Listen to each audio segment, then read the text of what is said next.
Alright, hey, yo, this is me, and that's you, and we're gonna be talking about Pokemon Black 2. That rhymed. Um, alright, first of all, I'm just gonna dive right into this review. I only played Black 2 so far. I'm gonna play White 2 soon, but I basically put all my gameplay into Black 2. Um, Now to dive right into the review. To just start the game off, the place you start out at is completely different from any other game. It's 2 years later after Black and White. You start out in a new town. It's kind of weird. Not having the Pokemon Lab there, not having just one or two buildings or three buildings. It's just like an actual town, and you have to go talk to Bianca from Black and White to get your Pokemon. It's this whole new series of three towns at the bottom left of the map, and I feel like from that point on, the gameplay in those three areas, it's very slow. I felt like I was kind of getting bored with it, like right off the bat. I'm like, alright, I'm excited, I got my Pokemon. It's just kind of like going through it, I'm like, oh, I have to, it's just kind of not as fun as I thought. It's those areas, the Flockacy Ranch, and you have to go in there and find the member of Team Plasma, and when you talk to Alder, I just felt those were kind of boring, and, it's different. It's a different way to start off a game. It just kind of, you just kind of dove right into the game, which was kind of neat. What next? You get to the third city, and there's a new gym leader there, Roxy. Back it up. You get to the second city, there's a new gym leader, Sharon, who, if you know him from Black and White, he becomes a gym leader, a normal type gym leader. He's the first gym leader. The second gym leader is the third town. You get Roxy, who's a poison type gym leader. It's a new gym leader. Then the Pokestar Studios. That's a new feature in this game where you go in and you can use rental Pokemon or your Pokemon to basically follow a script. And if your Pokemon, it's kind of like preset. If your Pokemon uses this move, then the other Pokemon will use a certain move or something. It's just kind of you have to like follow the script. Like, don't knock your foe out, and you have 5 turns to do so. So you can just use Protect the whole time, and you won't get knocked out. And then your movie gets made. You go and watch it. And the more movies you make, the more popular they become, the more money the movies make. You don't get any money from it, though. And there'll be people in the theater that, the more popular you get, the more items they'll give you. They'll give you escape ropes, lemonades, rage candy bars. I haven't made every movie yet, but I've gotten pretty far in them. If anyone, this is something. If anyone could tell me how to beat Bryson Man Strikes Back 2, I've been having so much trouble with that one. It's just so stupid. Every time Zorak uses Flamethrower and kills both of my Lucarios, it's stupid. But then after that, you sail over to Castelia City. Not much new there. You get back to a gym that you faced in Black and White. From the beginning of this Pokemon game, from Black and White 2, they incorporate older generation Pokemon in these games. Something they didn't do in Black and White, which I kind of liked. It focused more on the new Pokemon, but now in Black 2 and White 2, they just kind of, mix everyone in because they figure you play Black and White, so, you kind of know the ropes and everything. So it kind of dives you right into it, and you get more Pokemon. But they also redid all the old gyms, and they have new gyms. They have 3 new gyms. Yeah, 3 new gyms. They took away 3 old gyms because you start out in a new area. You go up, sail to Castelia City, then you go up to Nimbasa, which is still kind of boring to me. I don't like that city, but because you don't start out in where you start out in Black and White, and you don't get those 2 gyms, the museum gym and the gym with the 3 gym leaders and the monkeys. You can later come back to face those gym leaders, you know, after you beat the story. But as for right now, you don't face them. You go up to Numbasa, Elisa, yeah, that gym leader. You know, pretty much from Berg forward, they pretty much have the same, you know, level Pokemon they had in Black and White.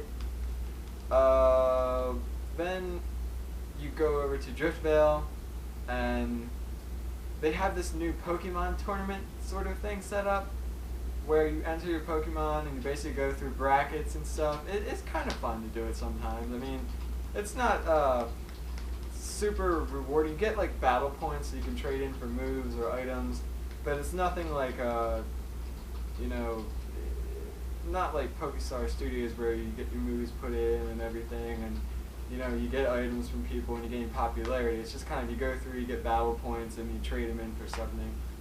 Another thing they added in Driftvale are these 2 tunnels. One that goes up to Ixorus City. I feel like that's how you pronounce it. And another that goes down to the ruins in the desert and the sewer system in Castelia. It kind of makes a sort of stop at the ruins, but there's nothing much to the ruins. I mean, the desert has been pretty much urbanized. There's not, you know, too much to it. You can go out in the desert and still catch a few Pokemon, but for the most part, the ruins have been sealed off, I guess, so you can't really go through them like in Black and White. But also another thing they added is Join Avenue, where you can talk to people each day. You know, you get a couple people come in, you can ask them to join your shop, you can recommend them to ask them to join the Avenue, and they start a shop. You could buy certain items, and the more they gain in popularity, the more items they have, but you have to recommend people that come through to that shop, and they'll gain popularity, and eventually, you know, it's another little side project, I guess, just like the Pokestar Studios. It's a side project that you can do. But then you go on your way up to Mistralton. But before that, in Driftvale, if you go up to the house, the top of the hill, Clay is really easy to beat, though. I feel like, you know, that gym leader in Driftvale. But you can get the little wolf before it evolves into Zoroark. Zora, I feel like its name is. For some reason I'm blanking on the name here, but you get a gift Pokemon, level 25, which is pretty cool. Then on the way up there, you can get a level 25 Deerling if you stop at the little science lab in the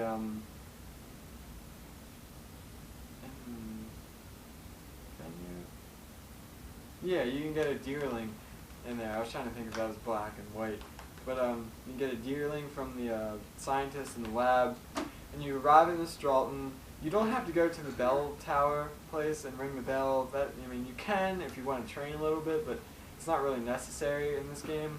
You basically go battle the gym leader, and once you win, Skyla, who's a hot gym leader, one of the more sexy gym leaders of Pokemon, will fly you over to a brand new city.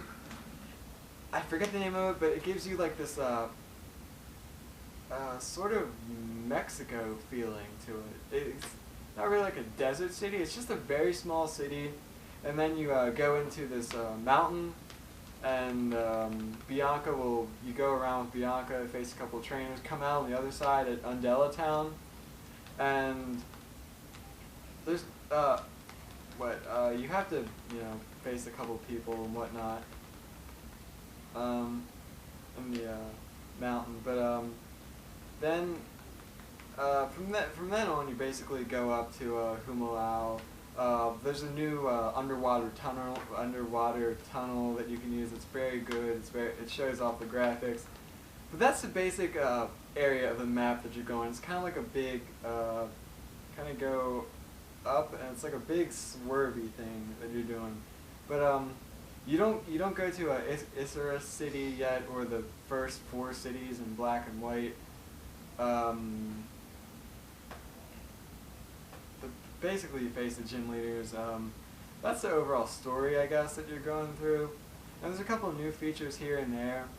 But overall, the game incorporates some new Pokemon, basically some new gym leaders that they have. They took away some old gym leaders.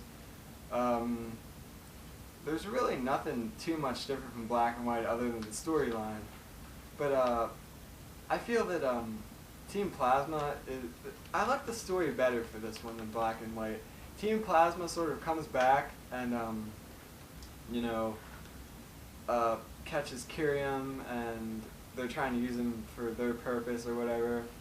And you know, it's just kind of a fun story to go through, and you can go on board aboard their like flying pirate ship that they have, and you know, it's different, you know, different parts in the game where you pretty much think that you have them, that's going to be the end of the game, and you know, you're going to end them right here and there. They just kind of kick you off the ship, and then they fly somewhere else, and they end up freezing a city, and you know, you go find them again, and you're aboard their ship, and then you know, somehow they take off, and they're going up to the giant chasm, and then you have to go up there, and it's just, there's a lot to beating them, I feel. Like, right when you think you have them and you're going to beat them, you know, they kind of just go off up to another part, and you kind of have to work your way up there. I feel like that was great in the game. It's kind of, they did a couple things different in this game. Basically starting off in the first town with the Pokemon Center, and not being able to catch the legendary, you know, like, right away. Like, you face Ghetsis with his Kyurem when it combines with N's Zekrom in Black 2, or N's Reshiram in White 2, and you have to beat him, and after you beat Kyurem, you know, you don't catch him. You just face this bad guy's Pokemon. Then later in the game, you come back and you can catch him after you beat the Elite Four. And you can also get you know, Zekrom in Black 2 and Reshiram in White 2 from N when he's in Victory Road. That's another thing. Probably one of the last games I'm going to talk about in this review. Victory Road is it's enormous. I feel like there's so much to it, and it just adds a ton to the game, in my opinion. Like, you go through this big storyline, and you finally beat Ghetsis, and you think, ah, yeah, I wiped out Team Plasma. Then you decide, alright, I'm going to go up and challenge the Elite Four. You're on your way up there on Route 23, and you think, oh, this isn't too bad. And you get to the entrance of Victory Road, and you go through this giant mountain with so many caves and so much grass and water and so many different things. There's so many trainers, and you finally get up to the Elite Four. Once they use some new Pokemon, you know, some older generation Pokemon in this game, but overall, I think they're relatively easy to beat. Iris is the new league champion, not Alder anymore, and she's a dragon user, dragon type master or whatever, so you kind of have to go through that. It's kind of like a reminiscent of Cynthia and her Garchomp, or Lance and his Dragonite. Iris is kind of a, you know, dragon master, and really, you know, Haxorus is her big Pokemon, I think. She's kind of a little bit of a challenge, but, you know, the experienced Pokemon gamer can... Did I say gamer? That's weird, I never thought I would say that. But the experienced Pokemon gamer can, you know, easily dispose of her. But all in all, there's a few new features in this game, aside from Black, you know, differently from Black and White. There's a battle tower in Black City, or White Forest, I think. It's very interesting. It's a very good side challenge to do, a little side project once you beat the main plot. Very high level Pokemon, very fun, very, you know, addicting, like you really want to finish it. Overall, I would give Black 2 a 10 out of 10. It's the best Pokemon game I've ever played. The gameplay, I didn't go into it too much, you know, like the different, you know, like, you know what I mean, the kind of gameplay of it, because I already went, you know, talked about it in Black and White, how the battles seem a little faster, and how, you know, different items in the map and such, but, you know, gameplay, it isn't too much different from Black and White. It's really not different at all. But overall, it's the best game I played. There's a lot to the story. There's a lot more to the map. Even though the small things they add just make it so much better. And I would definitely recommend this game to anyone that likes Pokemon games. Or if they don't like Pokemon games, they'd probably start out with black or white before you move on to black 2 or white 2. You know, it's nothing needed. It's not like you need to see the, it's not like a movie where you need to see the first one to go into the second one, but it just makes it a little bit more fun. But I know I've dragged on a little bit in this review, but that's pretty much my review of Black 2. Very fun game. It incorporates, you know, a little bit from old games, and you know, it adds a couple things to make it different from Black and White. But overall, it's just a really great game.